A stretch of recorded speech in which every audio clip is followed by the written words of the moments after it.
Welcome বন্ধুরা তোমাদের channel DS সাজেশনে। তো দেখো আজকের এই ভিডিওটি তোমরা যারা ফেসবুক পেজ থেকে দেখে থাকছো তাহলে অবশ্যই ফেসবুক পেজটিকে ফলো করে রেখো, এবং যারা ইউটিউব থেকে দেখছো তারা অবশ্যই ইউটিউব চ্যানেলটিকে সাবস্ক্রাইব করে রেখো। তো দেখো আজকের এই ভিডিওতে তোমরা যারা স্টেট ইউনিভার্সিটি কিছুদিন পরেই এক্সটার্নাল পরীক্ষা দিতে যাবে 5th সেমিস্টারে, তাদের আজকে আমি মূলত 5th সেমিস্টারের হিস্ট্রি ডিএসসি পেপারের অর্থাৎ ডিএসসি 1 পেপারের সাজেশনটি দিতে চলেছি। ভিডিও অর্থাৎ বড় কোশ্চেনে যে ভিডিওটা আমি দিয়েছিলাম সেই ভিডিওতে অনেকে কমেন্ট করেছিল যে শর্ট কোশ্চেন দরকার।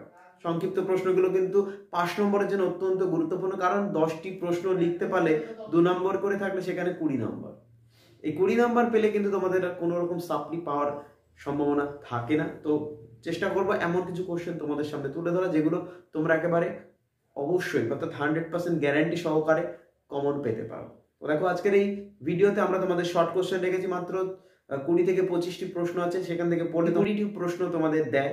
সচরাচর দেয় 15টি প্রশ্ন, যদি 15টি দেয় সেখান থেকে তোমরা 12 থেকে 13টি প্রশ্ন হামেশাই কমন পেয়ে যাবে। তো দেখো আজকে তোমাদের জন্য যে সাজেশনটি আমি রেখেছি সেটি একবার অবশ্যই দেখে নাও, আর এই ভিডিওটি কিন্তু বন্ধুদের মধ্যে এক্ষুনি শেয়ার করে দিও। তো দেখো তোমাদের সাজেশনটি। তো তার আগে বলে রাখি আরও একবার, যারা ফেসবুক পেজ থেকে ভিডিওটি দেখছো অবশ্যই ফেসবুক পেজটিকে ফলো করে রেখো এবং বন্ধুদেরকে শেয়ার করে দিও। যারা ইউটিউব থেকে দেখছো তারা অবশ্যই ইউটিউব চ্যানেলটিকে সাবস্ক্রাইব করে রেখো এবং আমাদের পাশে থেকো। তো তোমাদের এখানে শর্ট কোশ্চেন আছে মাত্র 25 থেকে 28টা কোশ্চেন আছে। এই 25 থেকে 28টা প্রশ্ন পড়ে গেলে তোমরা একেবারে হুবহু সবকটি কোশ্চেন কমন পেয়ে যেতে পারো। যদি তোমাদের 15টি কোশ্চেন দেয় তাহলে 15টি কোশ্চেনই কমন পাওয়ার সম্ভাবনা প্রবল আছে। যদি 20টা দেয় তার মধ্যে অবশ্যই তোমরা 17 থেকে 18টা কোশ্চেন কমন পাচ্ছ। তো প্রথম প্রশ্নটা তোমাদের এখানে রেখেছি, সামন্ততন্ত্রের পিরামিড আকৃতির বিন্যাস বলতে কী বোঝো? পরের প্রশ্ন হলো পেত্রার্ক বিখ্যাত কেন? এরপরের প্রশ্ন, রেনেসাঁস শিল্প বা চিত্রশিল্পের দুটি গুরুত্বপূর্ণ বৈশিষ্ট্য উল্লেখ করো বা লেখো। চলে আসবো আমাদের পরের প্রশ্ন, 4 নম্বর প্রশ্নে। কি আছে না, গুটেনবার্গ কেন বিখ্যাত? গুটেনবার্গ কেন বিখ্যাত? এরপরে চলে আসবো অ্যানাব্যাপটিস্ট কারা? অ্যানাব্যাপটিস্ট কারা? এরপরের প্রশ্ন 6 নম্বর প্রশ্ন আমাদের সামনে, মানবতাবাদী শিক্ষার দুটি গুরুত্বপূর্ণ বৈশিষ্ট্যের উল্লেখ করো। মানবতাবাদী শিক্ষার দুটি গুরুত্বপূর্ণ বৈশিষ্ট্য উল্লেখ করো। পরের প্রশ্ন হলো জুইংলি কে? পরের প্রশ্ন কী বলেন, জুইংলি কে? এরপরে প্রশ্ন দেখো 8 নম্বর প্রশ্ন আছে, কৃষ্ণ মৃত্যু কী? কৃষ্ণ মৃত্যু কী?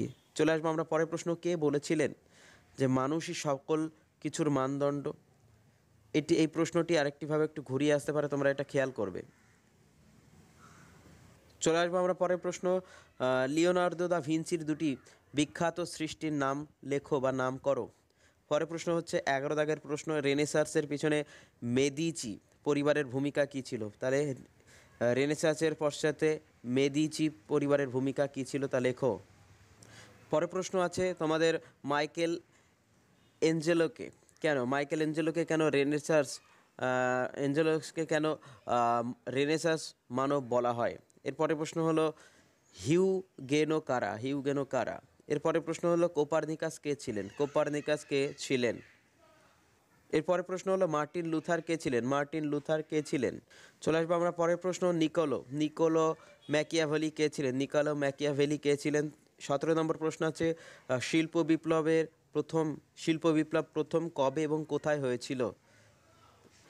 আচ্ছা, একেবারে সাজেশনের শেষ দিকে প্রায় আমরা চলে এসেছি। পরের প্রশ্ন হলো, উত্তরের মানবতাবাদের পুরোধা কাকে বলা হয়? এখনও যারা ভিডিওটি তোমাদের বন্ধুদেরকে শেয়ার করনি, অবশ্যই বন্ধুদেরকে কিন্তু ভিডিওটি শেয়ার করে দিও, এবং আমাদের চ্যানেলে নতুন হয়ে থাকলে অবশ্যই চ্যানেলটিকে সাবস্ক্রাইব করে রেখো। পরের প্রশ্ন হলো, মানবতাবাদী শিক্ষার দুটি গুরুত্বপূর্ণ বৈশিষ্ট্য। এই কোশ্চেনটি মনে হচ্ছে রিপিট হয়ে গেছে, তাহলে একটি প্রশ্ন কমে। এরপরের প্রশ্ন হলো, গ্যালিলিও কে ছিলেন? পরের প্রশ্ন হলো, দাঁস্তে কে ছিলেন?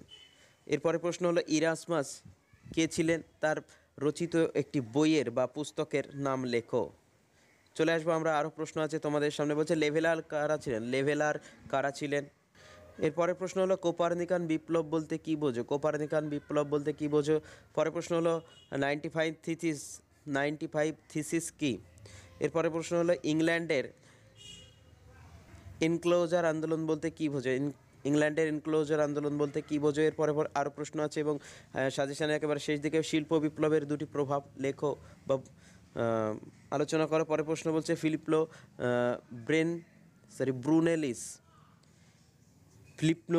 ব্রুনেলিস কে ছিলেন? এইগুলো তোমাদের সাজেশান। আশা করি এই সাজেশানগুলো পড়লে তোমাদের এবারে পরীক্ষা তোমরা 5 নম্বর পেয়ে যাচ্ছ, অর্থাৎ 20-তে 20 নাম্বার এখান থেকে কমন পেয়ে যাচ্ছ। এবং বড় কোশ্চেন যারা এখনও দেখোনি তাদের জন্য আমি ডেসক্রিপশন বক্সে দিয়ে দেবো লিঙ্ক, তোমরা সেই ভিডিওতে চলে যেতে পারবে লিঙ্কে গিয়ে ক্লিক করলে।